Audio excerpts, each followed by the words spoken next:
حضرات ذی وقار، ہم جس ماحول اور معاشرے کے اندر اپنی زندگی کی گھڑیاں گزار رہے ہیں، ہمارے ارد گرد ہمارے دوست احباب، ہمارا خاندان، ہمارے لین دین والے اور ہمارا ماحول اور معاشرہ، تمام کے تمام لوگ اللہ تعالیٰ کی توفیق سے کلمہ گو ہیں۔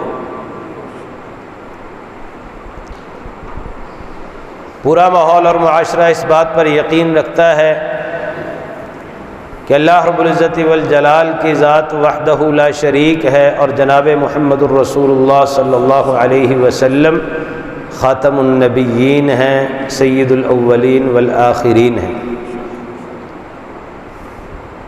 ساری دنیا اس بات پر یقین رکھتی ہے، ماحول اور معاشرہ اس بات پر یقین رکھتا ہے کہ اللہ رب العزت والجلال نے قرآن کریم کی صورت میں جو نور وحی ہمیں عطا کیا ہے، یہ مکمل دستور حیات ہے، مکمل نظام زندگی ہے۔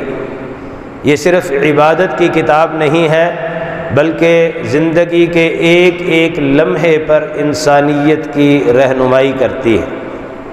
کسی کو ان باتوں سے انکار تو نہیں۔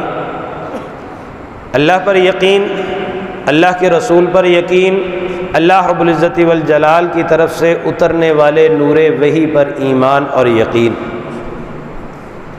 اس کے باوجود ہم یہ دیکھتے ہیں کہ کچھ لوگ تو وہ ہیں جن کی زندگیاں اللہ رب العزت والجلال کی خوشنودی، اس کی رضامندی کے لیے گزرتی ہیں۔ صبح ہو شام ہو، دن ہو رات ہو، تنگی ہو آسانی ہو، گرمی ہو سردی ہو، جس طرح کے بھی حالات ہوں، ان کا مطمع نظر ایک ہی ہوتا ہے کہ کسی طرح کوئی ایسی حرکت مجھ سے سرزد نہ ہو، کوئی ایسا قدم نہ اٹھے، زبان سے کوئی ایسی بات نہ نکلے جس سے میرا پروردگار ناراض ہو جائے۔ طلب میں رہتے ہیں، تلاش میں رہتے ہیں، تڑپ میں رہتے ہیں کہ کس طرح میں اللہ رب العزت والجلال کا قرب تلاش کر سکوں، کس طرح میں اللہ رب العزت والجلال کی خوشنودی حاصل کر سکوں، کس طرح میں اپنے پروردگار کو راضی کر سکوں۔ اور اسی ماحول اور معاشرے کے اندر اسی کتاب پر یقین رکھنے والے، اسی نبی کی نبوت کا دم بھرنے والے، اور اسی اللہ رب العزت والجلال پر ایمان اور یقین رکھنے والے لوگ ایسے بھی ہیں جنہیں نہ اللہ کا پتہ ہے، نہ اللہ کی کتاب کی پرواہ ہے، نہ جناب محمد الرسول اللہ صلی اللہ علیہ وسلم کے اسوہ حسنہ کی پرواہ ہے۔ انہیں نہیں پتہ کہ پروردگار راضی ہے یا ناراض ہے، انہیں اس بات کی کوئی فکر نہیں ہے کہ مولا کو کس طرح راضی کرنا ہے، یا راضی کرنا بھی ہے یا نہیں کرنا۔ اس بات سے بے پرواہ ہو کر وہ دنیا میں مگن ہیں، اس بات سے بے پرواہ ہو کر وہ اپنی خواہشات نفسانی کے پیچھے لگے ہوئے ہیں، اس بات سے بے پرواہ ہو کر وہ مال و دولت کے پیچھے لگے ہوئے ہیں۔ اور اگر خلاصہ کلام کہا جائے تو اس ہر چیز سے بے پرواہ ہو کر وہ شیطان کی اتباع اور پیروی کر رہے ہیں۔ جو شیطان کہتا ہے اس کی اتباع کرتے ہیں، اس کے مطابق زندگی گزارتے ہیں۔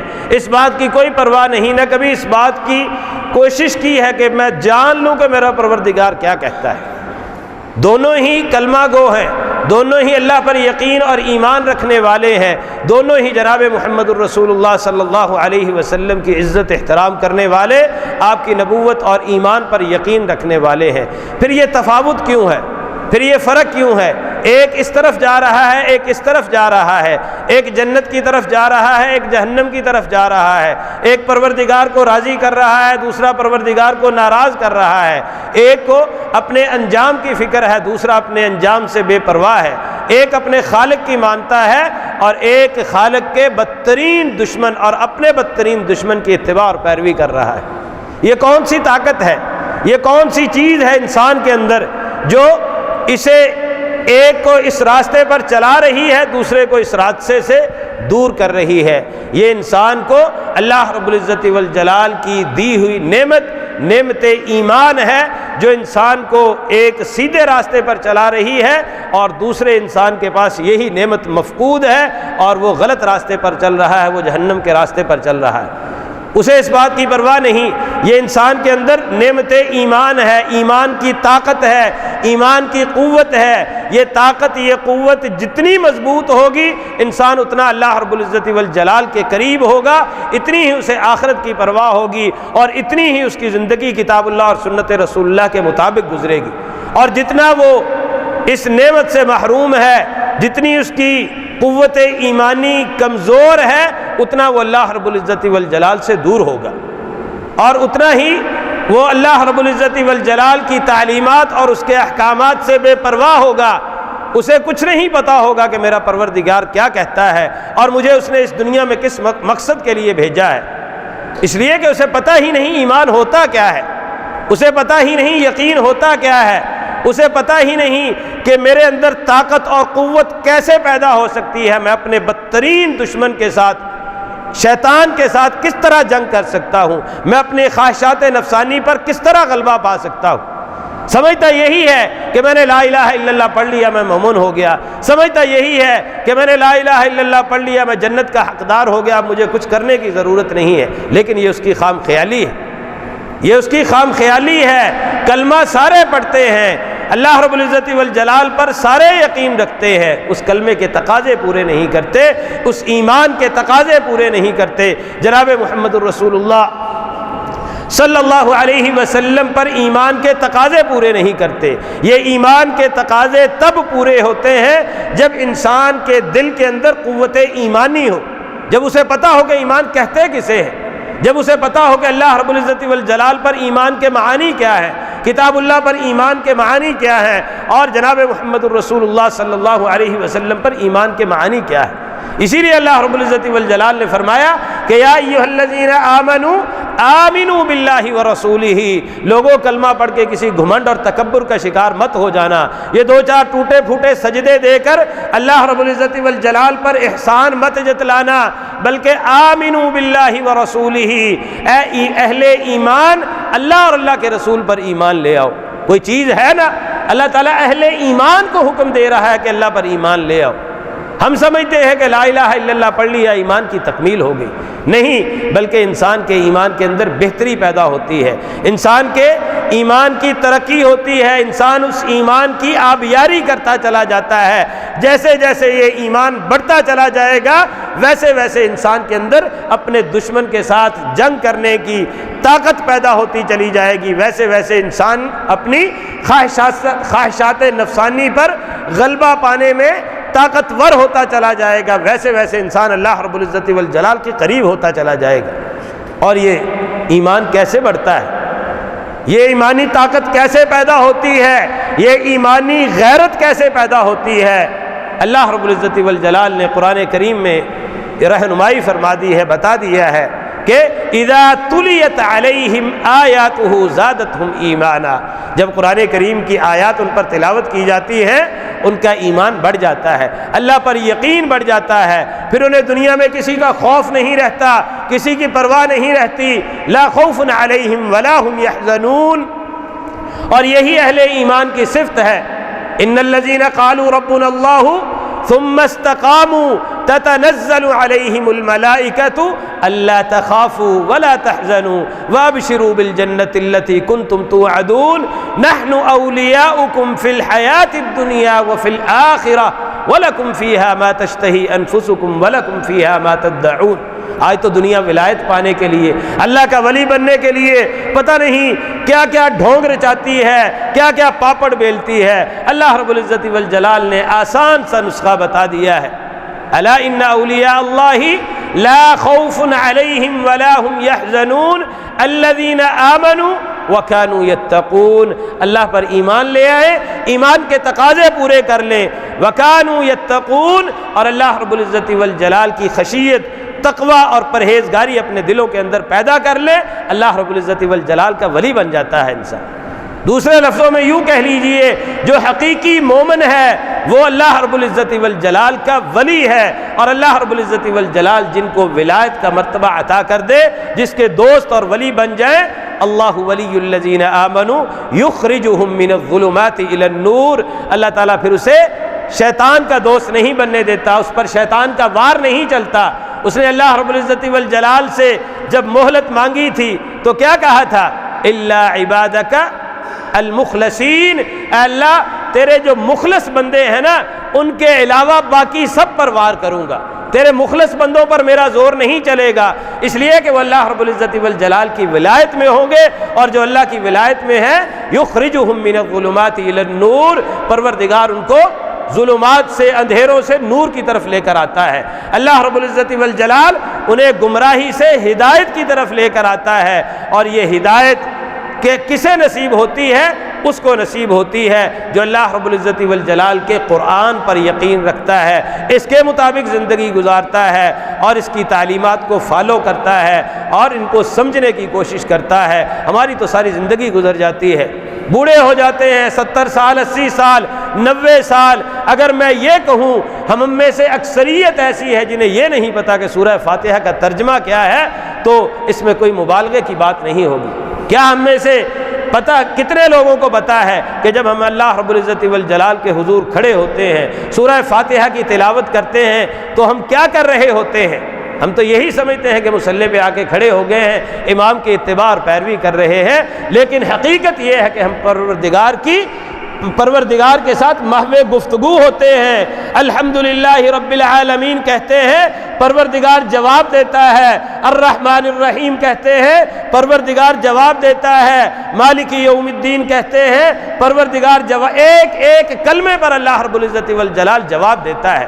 کیسے ہو سکتا ہے مجھے یقین ہو کہ میرا پروردگار میری بات سن بھی رہا ہے، اس پر مجھے جواب بھی دے رہا ہے، پھر مجھے دنیا کی سوچ آ جائے، پھر مجھے میری توجہ، میری نظر ادھر ادھر ہٹ جائے، اصل میں پتہ ہی نہیں ہے کہ میں کر کیا رہا ہوں۔ میری تو ایک عادت بنی ہوئی ہے، قرآن کریم پڑھتے رہتے ہیں، لیکن کبھی یہ نہیں سوچا کہ پوچھ لے قرآن ہم سے مطالبہ کیا کرتا ہے، قرآن ہم سے تقاضا کیا کرتا ہے، قرآن ہم سے کیا چاہتا ہے۔ ساری زندگی گزر جاتی ہے، اس کی ہمیں توفیق نہیں ہوتی۔ دنیا بھر کی ڈگریاں اکٹھی کر لیتے ہیں، دنیا بھر کے علوم اکٹھے کر لیتے ہیں اور اسے ترقی کا زینہ سمجھتے ہیں۔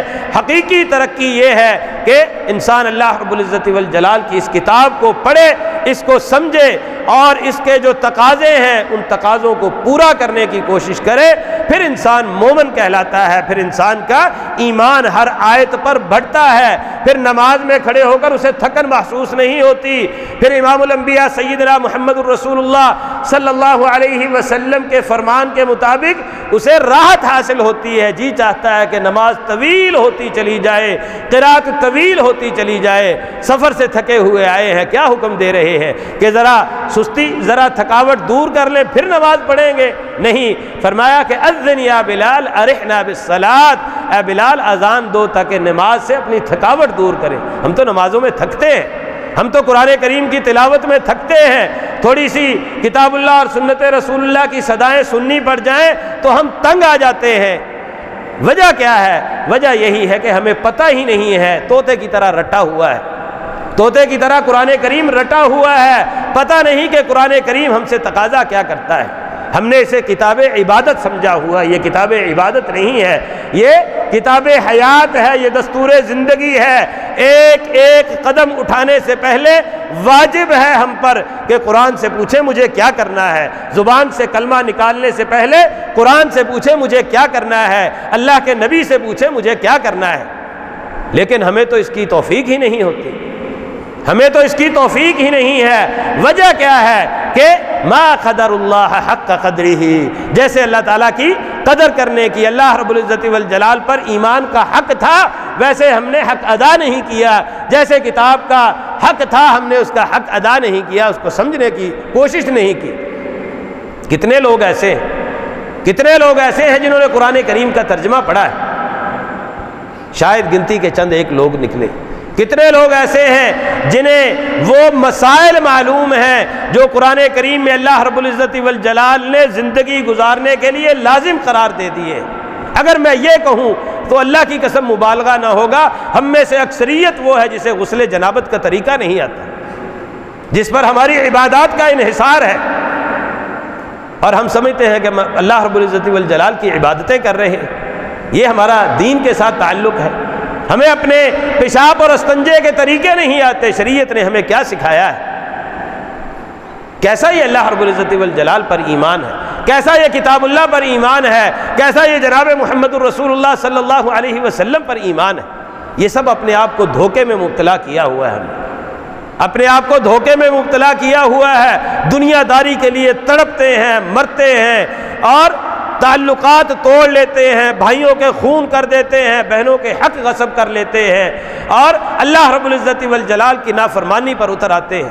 24 گھنٹے پوری عمر کو چھوڑ دیجئے، صرف اپنے 24 گھنٹے کا جائزہ لے لیجئے، عام 24 گھنٹے کو بھی چھوڑ دیجئے، رمضان کے آخری عشرے کے 24 گھنٹے کو لے لیجئے، کتنے اللہ رب العزت والجلال کی خوشنودی اور آخرت کے لیے گزارے ہیں اور کتنے دنیا داری کے لیے گزارے ہیں۔ سمجھ آ جائے گی کہ ہمارا اللہ کے ساتھ کیا تعلق ہے، کتاب اللہ کے ساتھ کیا تعلق ہے، اور ہمیں اپنی آخرت کی اور عاقبت کی کتنی فکر ہے۔ کچھ نہیں بچتا ہمارے پاس، کچھ نہیں ہے ہمارے پاس کل اللہ رب العزت والجلال کے دربار میں پیش کرنے کے لیے، اپنی نجات کے لیے کچھ نہیں ہے ہمارے پاس۔ بس ویسے ہی ہم نے اپنے آپ کو دھوکے میں مبتلا کیا ہوا کہ ہم چونکہ اہل حدیث ہیں، ہم توحید پرست ہیں، ہم اہل السنت والجماعت ہیں، ہماری نبی کی طرف نسبت ہے، اس لیے جنت بھی ہمارا ہی حق ہے۔ جنت ایسے نہیں ملے گی۔ میں نے خطبہ جمعہ میں بھی کہا تھا، الا ان سلعۃ اللہ ہی الغالیہ، اس کے لیے محنت کرنی پڑتی ہے، اس کے لیے کوشش کرنی پڑتی ہے، اس کے لیے تگ و دو کرنی پڑتی ہے۔ ہم تو وہ ہیں جو گناہوں سے لت پت ہیں۔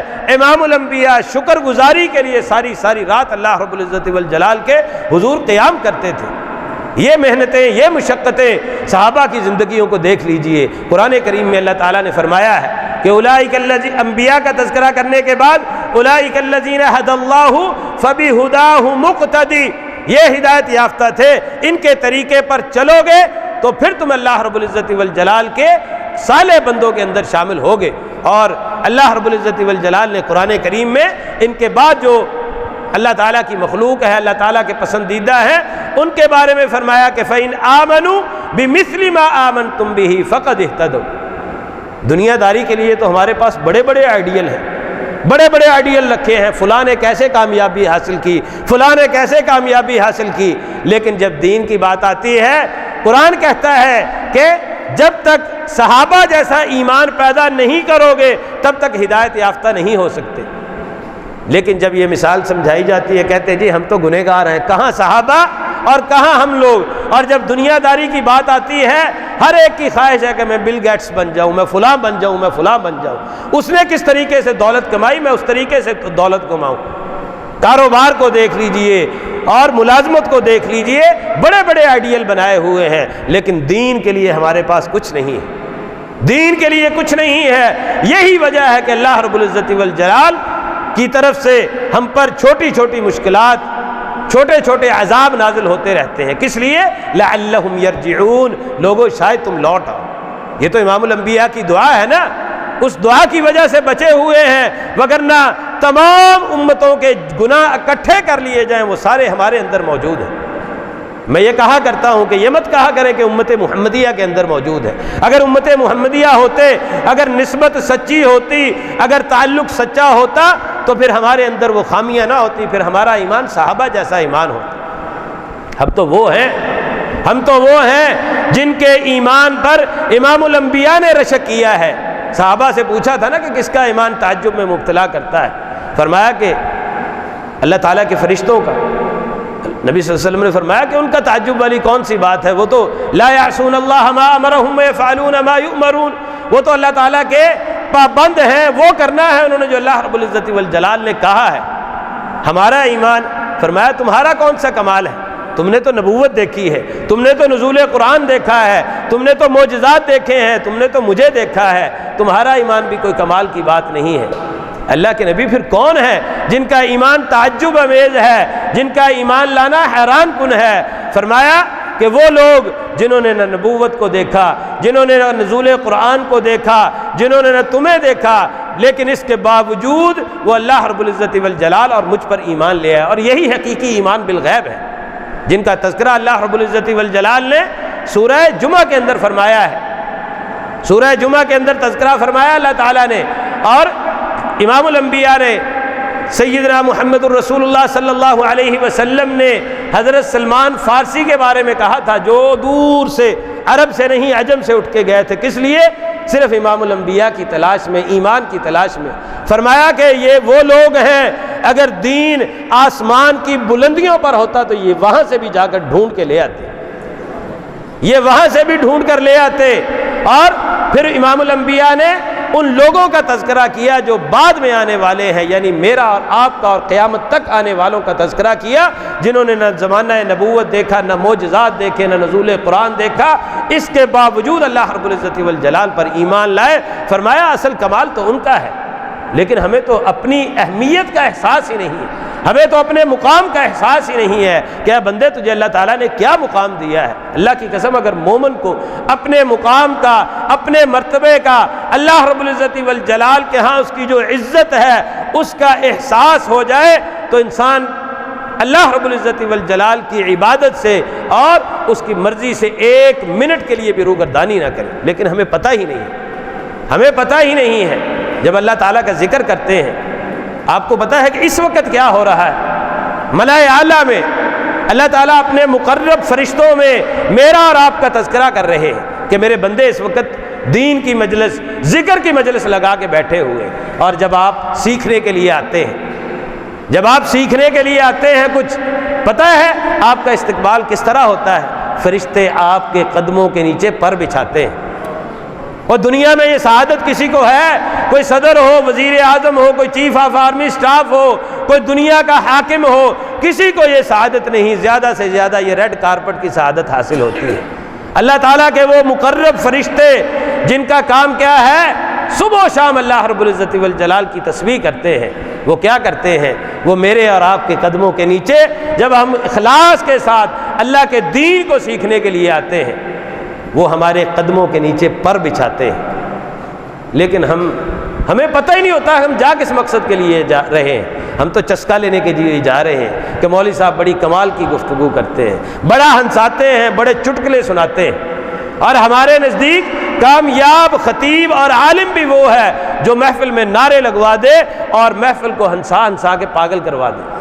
اور اگر یہ کہا جائے کہ آج ہمارے، بالخصوص ہمارے سٹیج اور سٹیج ڈراموں میں کوئی فرق نہیں ہے، تو اس میں کوئی مبالغے کی بات نہیں۔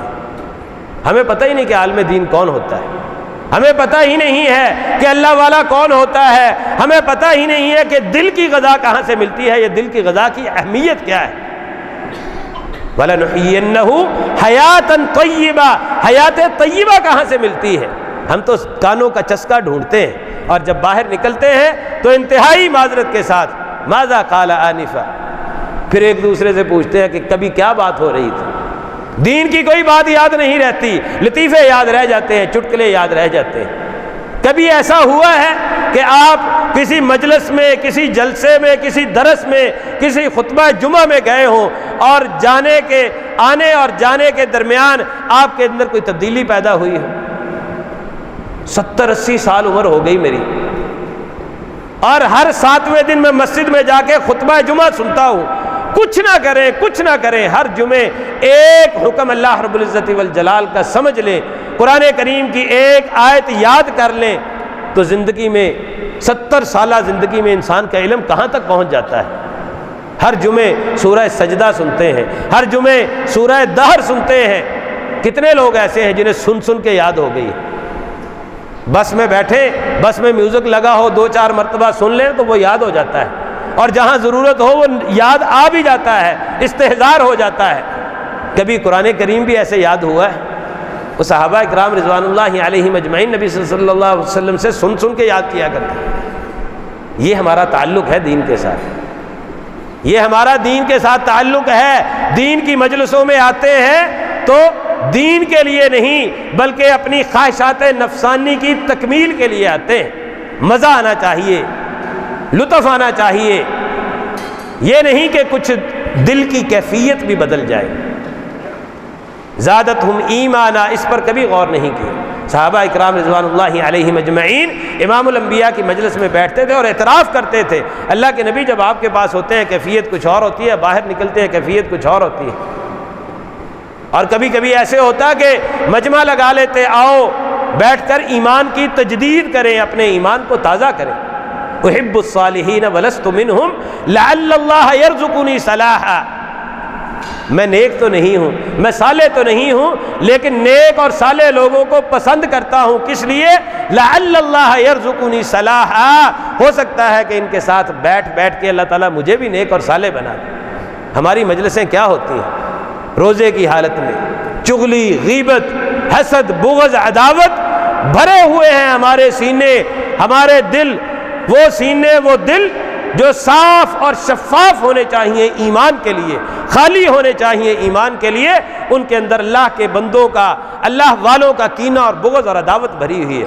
سکے بھائی کے بارے میں عداوت بھری ہوئی ہے، اور اب معاملہ یہاں تک پہنچ چکا ہے کہ ماں باپ کے بارے میں عداوت اور بغض بھر چکا ہے ہمارے دلوں کے اندر، اس لیے کہ جب انسان کہیں رکتا نہیں ہے تو معاملہ بڑھتا چلا جاتا ہے۔ امام الانبیاء نے فرمایا کہ انسان جب اپنے ایمان کی حفاظت نہیں کرتا تو اس کے اندر نفاق پیدا ہو جاتا ہے۔ ایک علامت، دوسری علامت، تیسری علامت، چوتھی علامت، حتیٰ کہ پکا منافق بن جاتا ہے۔ بالکل تمام برائیوں کا یہی معاملہ ہے۔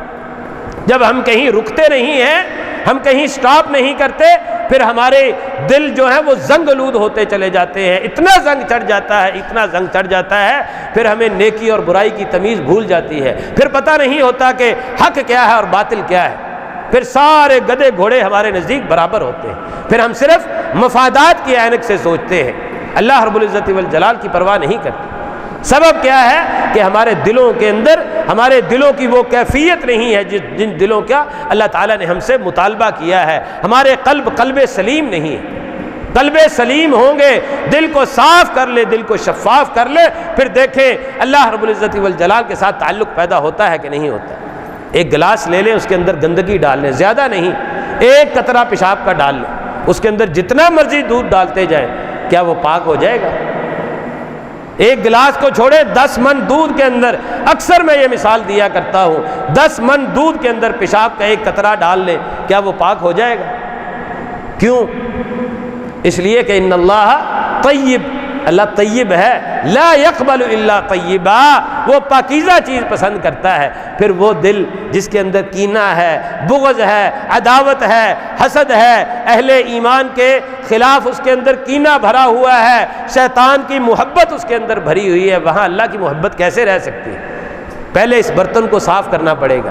اگر اللہ کی محبت پیدا کرنا چاہتے ہو، دین کی محبت پیدا کرنا چاہتے ہو، کتاب اللہ کی محبت پیدا کرنا چاہتے ہو، امام الانبیاء کی محبت پیدا کرنا چاہتے ہو، پہلے اس برتن کو صاف کرنا پڑے گا، شفاف کرنا پڑے گا، پھر اس کے اندر اللہ رب العزت والجلال کی محبت ہوگی۔ ممکن نہیں ہے کہ ایک ہی دل کے اندر شیطان کی محبت بھی ہو اور اللہ کی محبت بھی ہو، ایک ہی دل کے اندر غیر اللہ کی محبت بھی ہو اور اللہ کی محبت بھی ہو، ہم سب کچھ ساتھ لے کے چلتے ہیں، اور دلیل ہمارے پاس کیا ہوتی ہے؟ جی مجبوری ہے، دنیا کو بھی ساتھ لے کے چلنا ہے۔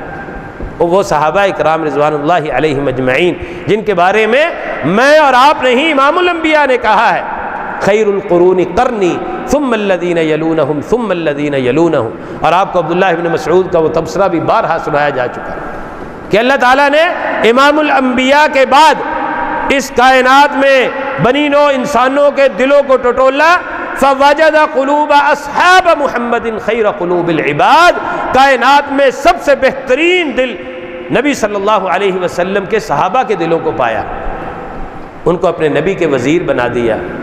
کیا خیال ہے انہوں نے بھرپور زندگی نہیں گزاری؟ کیا خیال ہے وہ ترقی یافتہ معاشرہ نہیں تھا؟ کیا خیال ہے انہیں دنیا میں رہنے کا طریقہ اور سلیقہ نہیں تھا؟ انہوں نے حکومتیں نہیں کی، انہوں نے دنیا پر غلبہ نہیں پایا، انہوں نے دنیا کی حکومتوں کے ساتھ تعامل نہیں کیے، ان کے بین الاقوامی تعلقات نہیں تھے، سب کچھ تھا، اور ایسا تھا کہ آج تک کائنات میں اس کی کوئی مثال نہیں ملتی۔ خلافت راشدہ کی آج تک کوئی مثال نہیں ملتی۔ یہ وہ لوگ تھے جنہوں نے دنیا کو پس پش ڈالا ہوا تھا اور اپنا مطمع نظر صرف اللہ رب العزت والجلال کی ذات اور اس کی خوشنودی اور امام الانبیاء کی اتباع کو بنایا ہوا تھا۔ یہ تو شیطان آ کے ہمیں بہلاتا ہے، پھسلاتا ہے، ہم پر وار کرتا ہے اور ہم اس کے وار کا شکار ہو جاتے ہیں۔ زین للناس حب الشہوات من النساء زین لہم سوء اعمالہم، انسان برائی بھی کرتا ہے، شیطان کہتا ہے آپ نے تو کمال کر دیا جناب، آپ نے تو دین کی بڑی خدمت کی ہے، آپ نے تو اللہ رب العزت والجلال کے بندے کی بڑی خدمت کی ہے، آپ نے تو پروردگار کو راضی کرنے کے لیے بہت محنت اور مشقت کی ہے۔ برے عمل بھی شیطان اس کے لیے ایسے خوبصورت کر کے پیش کرتا ہے کہ انسان مطمئن ہو جاتا ہے اور بالآخر اس گڑھے میں جا گرتا ہے جس سے نکلنے کی کوئی سبیل نہیں ہوتی۔ اور یہ وہ باتیں ہیں جو کل قیامت کے دن شیطان آپ سے کرے گا۔ اللہ تعالیٰ نے قرآن کریم میں بتا دیا ہے، قرآن کریم میں اللہ رب العزت والجلال نے بتا دیا ہے، اذ قال للانسان اکفر، بندے کو کہتا کفر کر، فلما کفر، جب بندہ کفر کر لیتا ہے، قال انی بریء منک انی اری ما لا ترون انی اخاف اللہ، وہ شیطان اللہ تعالیٰ کا نافرمان کیا کہتا ہے؟ انی اخاف اللہ، مجھے تو اللہ سے ڈر لگتا ہے، مجھے تو اللہ تعالیٰ سے ڈر لگتا ہے، جو مجھے نظر آ رہا ہے تجھے نظر نہیں آ رہا۔ لما قضی الامر ان اللہ وعدکم وعد الحق ووعدتکم فاخلفتکم وما كان لي عليكم من سلطان الا ان دعوتکم فاستجبتم لي فلا تلوموني ولوموا انفسکم۔ جب معاملے کا فیصلہ ہو جائے گا، شیطان آ کے کہے گا میرا کوئی قصور نہیں ہے، وہ وہاں کہیں گے نا اس کے اتباع پیروی کرنے والے کہ ربنا ہؤلاء یضلونا فآتهم عذابا ضعفا من النار، یا اللہ میں تو بڑا نادان تھا، اس نے مجھے گمراہ کیا تھا، اس کو ذرا دگنا عذاب دے۔ اللہ تعالیٰ کیا فرمائیں گے؟ لکل ضعف، بے فکر رہو، سب کے لیے ہمارے پاس ڈبل ڈبل ہی ہے، سب کے لیے ڈبل ڈبل ہی ہے۔ شیطان وہاں کہے گا ان اللہ وعدکم وعد الحق، اور یہ وہ باتیں ہیں جو اللہ نے قرآن کریم میں لکھ دی ہیں کہ بندے جس کے پیچھے لگا ہوا ہے نا، کل قیامت کے دن تیرے ساتھ یہ سلوک کرے گا۔ جب بندے کو پتا ہو نا کہ میں کسی کے ساتھ کاروبار کرنے لگا ہوں اور آخر میں جا کے اس نے مجھے دھوکہ دے دینا ہے، میرے سارے پیسے غصب کر لینے ہیں، کوئی عقل مند، کوئی تھوڑی سی عقل رکھنے والا بھی اس کے ساتھ کاروبار کرے گا۔ جب بندہ کسی کے ہاں ملازمت کرتا ہے، اسے پتا ہے کہ مہینے کے بعد اس نے مجھے تنخواہ نہیں دینی، کیا وہ ملازمت کرے گا؟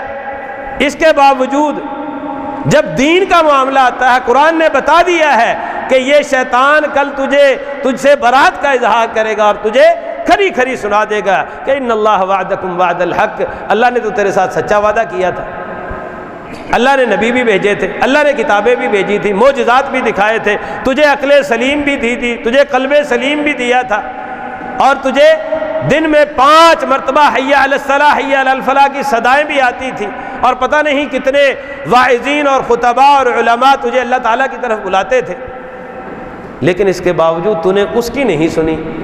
اور میں نے کیا کیا؟ نہ کوئی نبی میرا، نہ میری کوئی کتاب، نہ میری کوئی نشانی، نہ کوئی معجزہ، نہ میری طرف کوئی بلانے والا، میں نے تو آ کے تیرے دل کے اندر وسوسہ ڈالا تھا۔ تو نے کیا کیا؟ تو نے میری اتباع کر لی، اللہ رب العزت والجلال کو چھوڑ دیا۔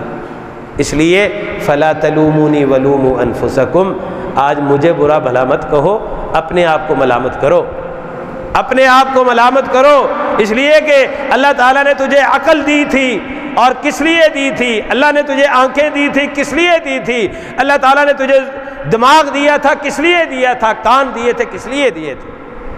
وَلَقَدْ ذَرَأْنَا لِجَهَنَّمَ كَثِيرًا مِّنَ الْجِنِّ وَالْإِنسِ لَهُمْ قُلُوبٌ لَا يَفْقَهُونَ بِهَا وَلَهُمْ أَعْيُنٌ لَا يُبْصِرُونَ بِهَا وَلَهُمْ آذَانٌ لَا يَسْمَعُونَ بِهَا أُولَٰئِكَ كَالْأَنْعَامِ بَلْ هُمْ أَضَلُّ أُولَٰئِكَ هُمُ الْغَافِلُونَ۔ یہ آنکھیں، یہ اعضاء و جوارح اللہ تعالیٰ نے کس لیے دیے ہیں؟ اس لیے دیے ہیں تاکہ پروردگار کو پہچانو، پروردگار کو جانو، اس کی معرفت حاصل کرو۔ اس لیے دیے ہیں جس چیز کا زبان سے اقرار کرتے ہو، جس پر دل سے یقین رکھتے ہو، اپنے عمل سے ثابت کرو کہ میرا کہنا اور میرا یقین کرنا درست ہے۔ اقرار باللسان و تصدیق بالقلب و عمل بالجوارح۔ لیکن یہ آنکھیں، یہ کان، یہ دماغ، یہ زبان، یہ اعضاء و جوارح، یہ پاؤں، یہ ہاتھ، ہم اللہ رب العزت والجلال کی نافرمانی اور شیطان کی اتباع کے لیے وقف کیے ہوئے ہیں۔ اللہ رب العزت والجلال کے لیے اور اللہ کے دین کے لیے اور اللہ کی معرفت کے لیے ہم ان میں سے کچھ استعمال نہیں کرتے۔ مجبوری ہے، مسلمانوں کے معاشرے میں رہتے ہیں، نماز نہیں پڑھیں گے تو لوگ جینے نہیں دیں، نماز نہیں پڑھیں گے تو شناختی کارڈ کے خانے میں مسلم نہیں لکھا جائے گا، نماز نہیں پڑھیں گے تو کل کوئی جنازہ پڑھنے نہیں آئے گا، نماز نہیں پڑھیں گے تو کل کوئی قبرستان میں، مسلمانوں کے قبرستان میں دفن نہیں کرے گا۔ یہ مجبوریاں ہیں، ورنہ دین کے ساتھ ہمارا کوئی تعلق نہیں ہے۔ اللہ تعالیٰ کی طرف سے جتنی بھی آزمائشیں آ جائیں، ابتلاءات آ جائیں، اللہ تعالیٰ جتنا بھی جھنجھوڑ دیں، ہم اللہ تعالیٰ کی طرف رجوع کرنے کے لیے تیار نہیں ہیں۔ یہ موجودہ حالات آپ کے سامنے ہیں، کیا حالات ہیں آپ کی مسجدوں کے؟ کتنے لوگ ایسے ہیں جن کی زندگی میں کوئی تبدیلی آئی ہو؟ آپ نے کوئی ایسا بندہ دیکھا ہو کہ جس کی اس کرونا کی آمد سے پہلے کوئی اور زندگی تھی، اب اس کی زندگی کچھ اور ہو گئی ہو، اللہ تعالیٰ کے ساتھ اس کا تعلق بڑھ گیا ہو، دنیا سے بے رغبتی بڑھ گئی؟ حالانکہ موت اس طرح ہم پر مسلط کی گئی ہے کہ اچھے خاصے بندے کو بھی پکڑ کے کرونا کے حوالے کر دیتے ہیں، پتہ نہیں کس کو کب زہر کا ٹیکہ لگا کے اس کو کرونا کی میت قرار دے دیں۔ لیکن اس کے باوجود ہم لمبی لمبی امیدیں لگا کے بیٹھے ہیں، ابھی تو میں جوان ہوں، ابھی تو میری بڑی لمبی زندگی پڑی ہے، پتہ نہیں 70 سال جینا ہے کہ 80 سال جینا ہے۔ آنے کی تو ترتیب ہے، جانے کی کوئی ترتیب نہیں۔ دادا بیٹھا ہے، پردادا بیٹھا ہے، پوتا چلا جاتا ہے۔ یہ ہمارے امام صاحب، اللہ تعالیٰ ان کے بھائی کی مغفرت فرمائے، فیصل بھائی یہاں سے نماز پڑھ کے گئے ہیں، اور تصور بھی نہیں تھا کہ اللہ رب العزت سوچا ہوگا کبھی کہ اس کو بھی اللہ تعالیٰ اتنی جلدی بلا لے گا۔ باپ بھی بیٹھا ہے اور کتنی عمر ہے ماشاءاللہ، جانے کی کوئی ترتیب نہیں، جانے کی کوئی ترتیب نہیں ہے۔ اور یہ مشاہدہ ہے کہ اللہ تعالیٰ اچھے لوگوں کو بہت جلد بلا لیتا ہے، اللہ تعالیٰ اچھے لوگوں کو بہت جلد بلا لیتا ہے۔ اس لیے اللہ رب العزت والجلال کی طرف سے جو آزمائشیں، ابتلاءات آتی ہیں، یہ ہمیں جھنجھوڑنے کے لیے آتی ہیں کہ شاید بندے کے اندر کوئی تبدیلی آ جائے، شاید بندہ اپنے اندر کوئی تبدیلی پیدا کر لے۔ لیکن تبدیلی تو تب پیدا ہوگی جب ہم اس سے آزمائش اور ابتلاء سمجھیں گے۔ ہم تو اس کی سائنسی توجیحات کرتے ہیں، زلزلہ آتا ہے کہتے ہیں جی پلیٹیں ہل گئیں، اس کا عذاب کے ساتھ کوئی تعلق نہیں۔ یہ آنا تو لاہور اسلام آباد میں آتا، کشمیر میں کیوں آیا؟ وہ جانتا ہے، پتہ نہیں کہ کسی ایک بندے کی وجہ سے اس نے پورے شہر کو عذاب سے بچایا ہوا، کسی ایک کی وجہ سے پوری قوم پر بھی عذاب نازل ہو جاتا ہے، اور کسی ایک کے ایمان کی وجہ سے اللہ تعالیٰ پوری قوم کی حفاظت کر لیتا ہے۔ موسیٰ علیہ السلام کی قوم والا قصہ آپ نے سنا ہے، تفصیل آپ جانتے ہیں۔ اس لیے ہمیشہ اللہ تعالیٰ کی طرف سے آنے والی آزمائش، پاؤں کے اندر کانٹا بھی چبھ جائے نا، تو انسان مومن کا ایمان اس سے یہ تقاضا کرتا ہے کہ فوراً اپنا جائزہ لے، مجھ سے کوئی غلطی تو نہیں ہوگی، میں نے اللہ تعالیٰ کی کوئی نافرمانی تو نہیں کر لی، یہ مجھے کانٹا کیوں چبھا ہے، بخار ہو گیا ہے، سر میں درد ہو گیا ہے، میں نے اللہ تعالیٰ کی کوئی نافرمانی تو نہیں کر لی۔ ہم تو بستر مرگ پر پڑے ہوتے ہیں، ہمیں تب بھی اللہ یاد نہیں آتا، دنیا بھر کے وسائل استعمال کر لیتے ہیں، کبھی یہ نہیں سوچتے کہ میں نے کسی کا حق غصب کیا ہے وہ واپس کر دوں، میں نے کسی پر ظلم زیادتی کی ہے وہ اس سے معافی مانگ لوں۔ پہلے رواج تھا کہ انسان عمرے پر جاتا تھا، حج پر جاتا تھا نا، تو بستی سے، علاقے والوں سے، خاندان سے مل کے جاتا تھا، معافی مانگ کے جاتا تھا کہ میں اللہ تعالیٰ کا بندہ بننے جا رہا ہوں، اپنے گناہوں کی معافی تلافی۔ اب تو یہ بھی ایک رسم بن گئی ہے، ایک عادت بن گئی ہے، نہ آنے والے کا پتہ ہوتا ہے نہ جانے والے کا، اسی بغض کینے کے ساتھ جاتے ہیں اور اسی کے ساتھ واپس آتے ہیں، بلکہ وہاں بیٹھ کر بھی انہی کے لیے بد دعائیں کرتے ہیں، جو رحمت کی جگہ ہے، جہاں دعائیں کرنی چاہیے، اور دشمن کے لیے بھی دعائیں کرنی چاہیے نا۔ امام الانبیاء نے ابو جہل اور حضرت عمر بن خطاب کے لیے کیا کہا تھا کہ یا اللہ ان دونوں میں سے کوئی ایک اسلام کو دے دے، یہ نہیں کہا کہ یا اللہ دونوں کو تباہ و برباد کر دے۔ لیکن ہمارے ہاں خیر نہیں ہے، ہمارے ہاں خیر نہیں ہے، ہم دوسرے کی بھلائی سوچنے کی بجائے اس کے لیے بد دعا کرتے ہیں۔ جس کے لیے بد دعا کرتے ہیں، کبھی رات کو اٹھ کے اس کے لیے جھولی اٹھا کے دعا کر دیں کہ یا اللہ اسے اپنے دین کا خادم بنا دے، یا اللہ اسے اپنے دین کا کام لے لے، اس کے لیے کون سا مشکل ہے؟ یقلبھا کیف یشاء، بندے کا دل اللہ تعالیٰ کی دو انگلیوں کے درمیان ہے، جیسے جی چاہے پھیر دے۔ کسی کو 70 سال کی عمر میں ہدایت دے دے، اسے اسلام کی توفیق دے دے، اور کسی کو نبی کی رشتہ داری، نبی کا خون بھی فائدہ نہیں دے، وہ زندگی بھر ابو جہل ہی رہے، وہ ابو لہب ہی رہے، اور کوئی سلمان فارسی کہاں سے آ کر وہ ایمان قبول کر لے۔ اس لیے انسان کو چاہیے کہ اپنے اندر تبدیلی پیدا کرے، اپنے ایمان کی تجدید کرتا رہے، اپنے ایمان کو تازہ کرتا رہے، روز اس کے ایمان کے اندر بہتری پیدا ہونی چاہیے۔ جس طرح دولت کے لیے تڑپتے ہیں نا، کپڑے کا کاروبار کر رہے ہیں آپ، 2019 میں بھی اتنا ہی سرمایہ تھا، 2020 میں بھی، کیا خیال ہے پھر آپ کاروبار جاری رکھیں گے؟ چھوڑو یار، اس کو کوئی اور کاروبار کر لیتے ہیں، اس میں تو فائدہ ہی کوئی نہیں۔ کبھی ایمان کے بارے میں بھی سوچا ہے کہ 2012 میں بھی اتنا ہی تھا، 2002 میں بھی اتنا تھا، 2020 میں، بلکہ یہ بڑھتا نہیں، یہ کم ہوتا چلا جاتا ہے۔ حق یہ ہے کہ جو اللہ تعالیٰ کی قربت حاصل ہو رہی ہے، جو بندہ اللہ کے قریب ہو رہا ہے، انسان کے اندر خشیت بڑھتی چلی جائے، خوف بڑھتا چلا جائے۔ میں کئی مرتبہ آپ کو بتا چکا ہوں کہ اللہ اور بندے کا معاملہ مختلف ہے۔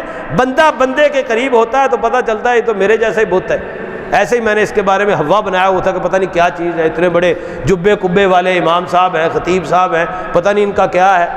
پاس ہوا تو پتہ چلا کہ جیسی میری خواہشات ہیں ویسی انہی کی خواہشات ہیں، جیسی میری تمنا ہے ویسی انہی کی تمنا ہے۔ جب اللہ کے قریب ہوتا ہے تو پتہ چلتا ہے کہ یہ تو چیز ہی کچھ اور ہے، میں نے تو اسے جانا ہی نہیں، میں نے تو اسے پہچانا ہی نہیں۔ جو بندہ اللہ کے قریب ہوتا جاتا ہے، انسان کے اوپر خوف طاری ہوتا چلا جاتا ہے، اللہ کی خشیت دل کے اندر پیدا ہوتی چلی جاتی ہے۔ اور یہ خشیت ان کے دلوں کے اندر پیدا ہوتی ہے جن کے اندر قوت ایمانی ہوتی ہے، جن کے ساتھ قرآن کریم ہوتا ہے، جن کا قرآن کے ساتھ تعلق ہوتا ہے۔ اس لیے اللہ تعالیٰ نے قرآن کریم میں فرمایا کہ یضل بہ کثیرا ویہدی بہ کثیرا، بعض کو اللہ تعالیٰ علم دے کر گمراہ کر دیتا ہے۔ اضلہ اللہ علی علم، قرآن بڑا اچھا پڑھتا ہے، قرآن کی بڑی اچھی تلاوت کرتا ہے، دین کا بہت بڑا عالم ہے، اس کے باوجود گمراہی میں مبتلا ہے۔ ایسے بے شمار لوگ ہیں۔ وہ ایک قادیانیوں کا ہے، اس کی تفسیر بڑی زبردست ہے، اور علماء اس کے بارے میں کہتے ہیں کہ اضلہ اللہ علی علم۔ اور یہ آپ کا آج کل تازہ فتنہ وہ مرزا جہلمی کتنی لوچدار گفتگو کرتا ہے، ہم میں سے اکثریت اہل حدیث نوجوانوں کی اس کے فتنے میں مبتلا ہے۔ اور پیمانے کیا رکھے ہوں، ایک صاحب فرما رہے تھے میں مرزا جہلمی کو سنتا ہوں، اس کے بعد میں قاری صہیب صاحب کو سنتا ہوں، جو مسئلہ اس نے بیان کیا وہی قاری صاحب بیان کرتے ہیں، اس کا مطلب ہے کہ مرزا جہلمی سچا ہے۔ وہ بدبخت انسان صحابہ کا گستاخ، وہ بدبخت انسان حدیث کا بدترین دشمن ہے، لیکن گفتگو بڑی لوچدار کرتا ہے، اور ہم اس کے جھانسے کا شکار ہو جاتے ہیں، ہم اس کے جھانسے کا شکار ہو جاتے ہیں۔ مسئلہ کیا ہے؟ ہمارا قرآن سے تعلق نہیں ہے، اور اس کا مسئلہ کیا ہے کہ اس نے اللہ رب العزت والجلال کی کتاب اور کے جو تقاضے تھے وہ پورے نہیں کیے، اور اس کے اندر قوت ایمانی نہیں، اس لیے گمراہ ہو گیا ہے۔ ویسے میں آپ کو بنیادی بات بتاؤں، اس کی بنیادی وہ ہو یا وہ جھالوی ہو فیصل آباد والا، ان کی گمراہی کا بنیادی سبب یہ ہے کہ انہوں نے کسی عالم دین کے سامنے زانو تلمس طے نہیں کیا، خود ہی کتابیں نکالی، پڑھنا شروع کر دی۔ اور اگر اس طرح علم آتا ہوتا تو پھر نبیوں کو بھیجنے کی کیا ضرورت تھی؟ اللہ تعالیٰ بیت اللہ میں قرآن پاک رکھ دیتا کہ جاؤ پڑھو جا کے۔ عرب ماشاءاللہ فصیح و بلیغ تو بڑے تھے نا۔ بنیادی گمراہی کا سبب ان کا یہ ہے کہ ان کا استاد کوئی نہیں ہے، اور جو استاد کے بغیر ہوتے ہیں وہ اسی طرح خود بھی گمراہ ہوتے ہیں، دوسروں کو گمراہ کرتے ہیں۔ تو یضل بہ کثیرا ویہدی بہ کثیرا، اللہ تعالیٰ علم دے کے بھی بندے کو گمراہ کر دیتا ہے، اس قرآن کی بدولت بھی بندے گمراہ ہو جاتے ہیں۔ قرآن کی بدولت، قرآن پڑھنے کے باوجود، سمجھنے کے باوجود بھی گمراہ ہو جاتے ہیں۔ اس لیے اللہ رب العزت والجلال سے توفیق مانگنی چاہیے اور اپنے اندر قوت ایمانی پیدا کرنی چاہیے، زندگی اللہ کی مرضی کے مطابق گزارنی چاہیے، اور قرآن کریم کے وہ مفاہیم اور وہ مطالب اخذ کرنے چاہیے جو امام الانبیاء نے بتائے ہیں۔ انشاءاللہ پھر ہدایت پائیں گے، اور پھر ہمارا ایمان ویسا ہو جائے گا جیسا اللہ رب العزت والجلال نے ہم سے مطالبہ کیا ہے۔ فَإِنْ آمَنُوا بِمِثْلِ مَا آمَنْتُمْ بِهِ فَقَدِ اهْتَدَوْا، پھر ایمان ابو بکر، عمر اور عثمان جیسا ہو جائے گا۔ ہو تو نہیں سکتا لیکن کوشش تو کر سکتے ہیں نا۔ جیسے وہ ہم کہتے ہیں کہ ہم یہ نہیں کہتے کہ مسلک اہل حدیث من وعن وہ مسلک ہے جو امام الانبیاء دے کر گئے تھے، ہم یہ دعویٰ ضرور کرتے ہیں کہ ہم وہاں کھڑے ہونے کی کوشش کرتے ہیں جہاں امام الانبیاء کھڑا کر کے گئے تھے، کوشش کرتے ہیں، اور یہی ہم سے مطالبہ ہے کہ اتقوا اللہ ما استطعتم، اللہ تعالیٰ نے جتنی طاقت اور ہمت دی ہے اس کے مطابق کوشش تو کرو۔ لیکن ہم نے تو کوششیں بھی چھوڑ دی، کوششیں بھی چھوڑ دی ہیں۔ کوشش کریں اللہ رب العزت والجلال کے ساتھ اپنے تعلقات بحال کرنے کی، اللہ رب العزت والجلال کا قرب تلاش کرنے کی، دین کے ساتھ، قرآن کے ساتھ اپنا تعلق پیدا کرنے کی۔ اور اگر کسی دین کی مجلس میں جائیں، کہیں کے واعظ سننے جائیں، تو نیت یہ ہو کہ آج میں نے اپنے اندر کچھ تبدیلی پیدا کرنی ہے، اپنے اندر کچھ تبدیلی پیدا کر کے واپس آنا ہے۔ عجیب بات ہے کہ قرآن امام الانبیاء کے فرامین، وہ جس سے بدترین معاشرے کے دلوں کے اندر تبدیلی پیدا ہوئی، زمانہ جاہلیت اس کائنات کا بدترین انسانی زمانہ ہے، اس قرآن کی بدولت ان کے دل تبدیل ہو گئے۔ وہ مجھے صحابی کا نام نہیں یاد آ رہا، وہ یمنی صحابی تھے، بڑے عامل کامل تھے، جادو ٹونا کیا کرتے تھے۔ نبی صلی اللہ علیہ وسلم کے زمانہ میں مکہ میں آئے تو اہل مکہ نے درخواست کی کہ ہمارا ایک نوجوان پاگل ہو گیا ہے، نعوذ باللہ من ذالک، تو تم دم بڑا اچھا کر لیتے ہو، ذرا اس کو دم کر دو۔ امام الانبیاء کے پاس آ گیا، اس نے کہا مسئلہ ہی کوئی نہیں، ایک پھونک کی مار ہے، میں ایک پھونک ماروں گا، سب ٹھیک ہو جائے گا۔ امام الانبیاء کے پاس آئے، امام الانبیاء سے کہا کہ اللہ کے اے محمد، سنا ہے کہ تجھے کوئی اسیب کی کسر ہو گئی ہے، تو میں دم بڑا اچھا کر لیتا ہوں، تو اگر کہو تو میں تمہیں دم کر دوں۔ شہین صاحب کے دم کی بات نہیں ہو رہی، یہ بھی ماشاءاللہ بڑا دم کرتے ہیں، بڑی پھونک مارتے ہیں۔ تو امام الانبیاء سے کہا کہ اے محمد کہو تو میں تمہیں دم کر دیتا ہوں۔ امام الانبیاء نے فرمایا ٹھیک ہے میں دم کروا لیتا ہوں، لیکن پہلے میرا دم سن لو۔ کیا پڑھا امام الانبیاء نے؟ یہ خطبہ جو ہم ہر جمعے سنتے ہیں، خطبہ جمعہ سے پہلے جو عربی خطبہ ہر جمعے ہم سنتے ہیں، یہ خطبہ پڑھا تو وہ کہتا کہ اللہ کے نبی ذرا ایک مرتبہ پھر سنائیے۔ آپ نے پھر پڑھ دیا، کہتا ہے ایک مرتبہ پھر پڑھو، آپ نے پھر پڑھ دیا، تیسری مرتبہ پڑھا تو فرمایا، کہا کہ اے محمد اپنا ہاتھ دو، اشہد ان لا الہ الا اللہ۔ یہ قرآن ہمارے دلوں پر کیوں اثر نہیں کرتا؟ یہ خطبے ہمارے دلوں پر اثر کیوں نہیں کرتے؟ اس لیے کہ ہمارے دل صاف شفاف نہیں ہے، ہمارے دلوں کے اندر اللہ کی محبت نہیں ہے، غیر اللہ کی محبت ہے، ہمارے دلوں کے اندر شیطان کی محبت ہے۔ اگر اللہ کی محبت کے لیے خالص کر لیں انہیں تو پھر یہ قرآن کریم ہمارے دلوں پر بھی ویسے ہی اثر کرے، ہماری طبیعتوں اور مزاجوں پر بھی ویسے ہی اثر کرے جس طرح اس نے صحابہ کے مزاج اور طبیعتوں پر اثر کیا ہے۔ کتنا قرآن پاک سنتے ہیں، کتنے، کیا نبی صلی اللہ علیہ وسلم کے زمانے میں اتنے واعظ ہوا کرتے تھے، اتنے درس ہوا کرتے تھے، اتنے جلسے ہوا کرتے تھے، لیکن ان کی حالت دیکھ لیں، وہ بدترین لوگ تھے اور بدترین سے بہترین لوگوں میں تبدیل ہو گئے۔ ہم تو اہل توحید کے گھر پیدا ہوئے، ہم پر تو اللہ تعالیٰ کی مہربانی ہے کہ اہل توحید کے گھر میں پیدا ہوئے ہیں، توحید کی گھٹی ملتی ہے، اس کے باوجود یہ قرآن اگر ہماری طبیعتوں پر، ہمارے دلوں پر اثر نہیں کرتا تو اس کا مطلب یہ ہے کہ ما قدر اللہ حق قدرہ، ہم نے اللہ کو پہچانا نہیں، ہم نے قرآن کو سمجھا نہیں، ہم نے دین کے ساتھ وہ تعلق نہیں قائم کیا جو تعلق قائم کرنا چاہیے۔ اس لیے میرے بھائیوں ایک ہی التجا ہے کہ آمنوا باللہ یا ایھا الذین آمنوا آمنوا باللہ، اہل ایمان اللہ رب العزت والجلال پر ایمان لے آؤ۔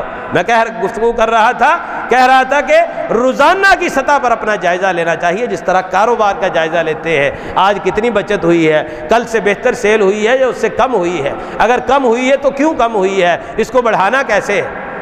جس طرح کاروبار کے لیے شٹر اٹھایا، گاہک اندر، شٹر نیچے پھینکا، دیکھا نا تماشا آپ نے، کبھی دین کے لیے بھی ایسا کیا ہے کہ مولوی صاحب دروازہ بند کر لے، خیر ہے ہم پڑھنے آ جائیں گے، کوئی نہیں، دیکھی جائے گی، پکڑے جائیں گے تو 2-4 گھنٹے تھانے میں رہ کے اللہ تو راضی ہو جائے گا نا کہ نماز جماعت کے ساتھ پڑھ لی۔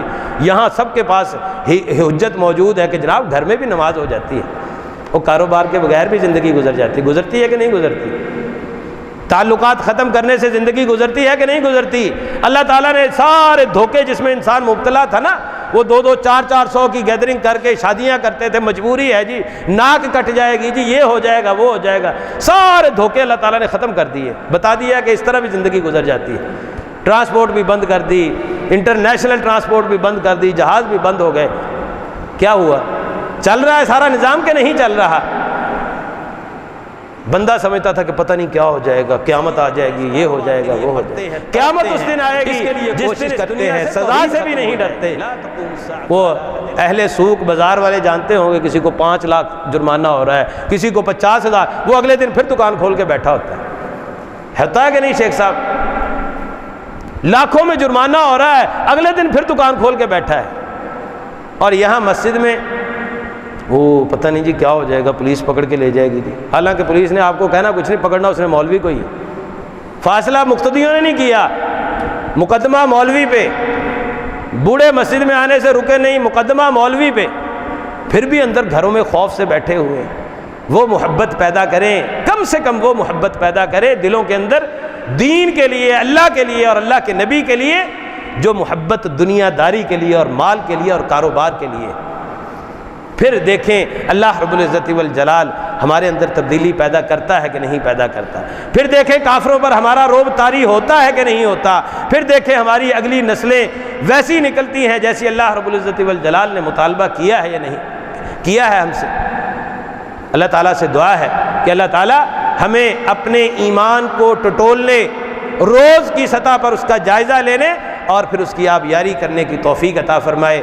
اقول قولی ھذا واستغفر اللہ لی ولکم ولسائر المسلمین من کل ذنب انہ هو الغفور الرحیم.